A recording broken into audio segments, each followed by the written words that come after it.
انجو منجو روشنیوں کے شہر کراچی سے 80 کلومیٹر دور بائیں ہاتھ مڑتے ہی چیتھر پارک شروع ہو جاتا ہے۔ وہاں مولا بخش نامی ایک محنتی، ایماندار اور بھلا مانس انسان رہتا تھا۔ بہت دور جا کر چارٹ سینٹر آتا تھا جہاں مولا بخش کام کرتا تھا، اور کام بھی کیسا، وہ پارک میں سارا دن صفائی کرتا اور پانی کا چھڑکاؤ کرتا تھا۔ جون کے مہینے میں جب لو چلتی اور دوپہر میں مولا بخش زمین پر پہلی بار چھڑکاؤ کرتا تو ساری مٹی سے سن سن کی آواز آتی اور گرم بھاپ اٹھتی تھی۔ مولا بخش خوش تھا کہ اس کے بھائی نے جب کے خاندان میں شادی کی تھی، جب کی زمین سے بلوچستان شروع ہوتا ہے۔ مولا بخش کا گھر سندھ اور بلوچستان کے بیچوں بیچ پڑتا تھا۔ اس کے گھر بھائی اور اس کے بچے آتے جاتے رہتے تھے۔ مولا بخش کے دو بیٹے انجو اور منجو صحت مند اور ذہین تھے۔ انجو منجو کی عمروں میں تقریباً سال بھر کا فرق تھا۔ انجو بڑا اور منجو چھوٹا تھا۔ دونوں میں بڑی محبت تھی۔ دونوں اوپر تلے کے بھائی تھے۔ کھیرتھر کے پارک کے علاقے میں کیسا مدرسہ اور کہاں اسکول، دور دور تک پھیلی سخت زمین، پتھریلی اور کانٹوں سے بھری جھاڑیاں۔ مولا بخش اتنا کما لیتا تھا کہ اس کی بیوی بچے پیٹ بھر کر روٹی کھا لیتے اور رہنے کے لیے ایک کچی پکی حالت کوارٹر تھا۔ انجو منجو اپنے دوستوں کے ساتھ کشتی، پکٹوگرام، دھوپ چھاؤں، ڈاک کس کی ڈاک، بنجو اور گھٹے کھیلا کرتے تھے۔ وہاں سارا دن آگ جیسی گرمی رہتی تھی، مگر سورج کے چھپتے ہی ٹھنڈی ہوا چلنے لگتی۔ پیارے مننے دوستوں، جب سے دنیا بنی ہے، بچوں نے ہمیشہ بے زبان جانوروں اور پرندوں سے پیار کیا ہے اور دوستی کی ہے۔ انجو اور منجو کو کھیرتھر پارک بہت اچھا لگتا۔ وہاں اڑیال، چنکارا، چیتا، لومڑی، گیدڑ اور پہاڑی بکرے آئی بیکس رہتے تھے۔ رنگا رنگ پرندوں کے چہچہانے سے خوبصورت سما رہتا تھا، اور ہمیں تو یوں لگتا تھا کہ چڑیوں کے گانوں سے سورج بھی جلد سو کر اٹھ جایا کرتا تھا۔ انجو منجو کی ایک پہاڑی بکرے سے بڑی دوستی تھی۔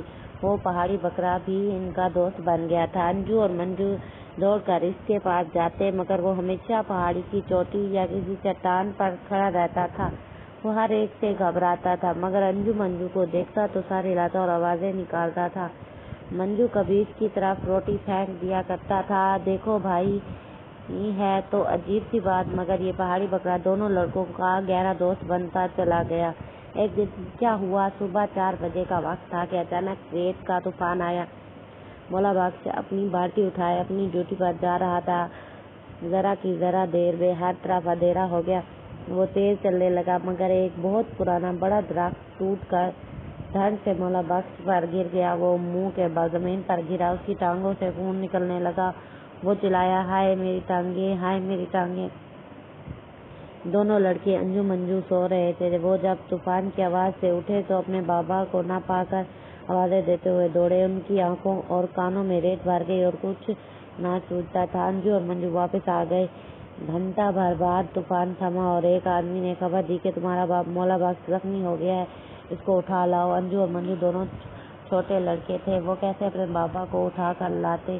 وہ دونوں روتے ہوئے پڑوسی چوکیدار کے پاس گئے، پھر وہ تینوں منہ پر کپڑا باندھ کر آندھی میں مولا بخش کو اٹھا کر لے آئے۔ پچھلے 3 سال سے کھیرتھر کے صحرا میں بارش نہیں ہوئی تھی۔ آج کے دن خوب پانی برسا۔ مولا بخش کی ٹانگوں کی ہڈیاں بری طرح ٹوٹ گئی تھی۔ چوکیدار نے چادر پھاڑ کر پٹیاں لپیٹ دیں اور گرم گڑ کی چائے بنا کر پلائی۔ مولا بخش کئی دن بخار میں پڑا رہا اور درد سے کراہتا رہا۔ وہ کھسٹ کر پانی کے مٹکے کے تک پہنچ جاتا اور پھر کوارٹر کے کچھ کام کرنے لگا۔ لڑکے تندور سے روٹی لے آتے تھے۔ مولا بخش کی ٹانگیں سوکھ گئی اور مہینے بھر بعد جڑیں بھی تو ٹیڑھی جڑ گئیں۔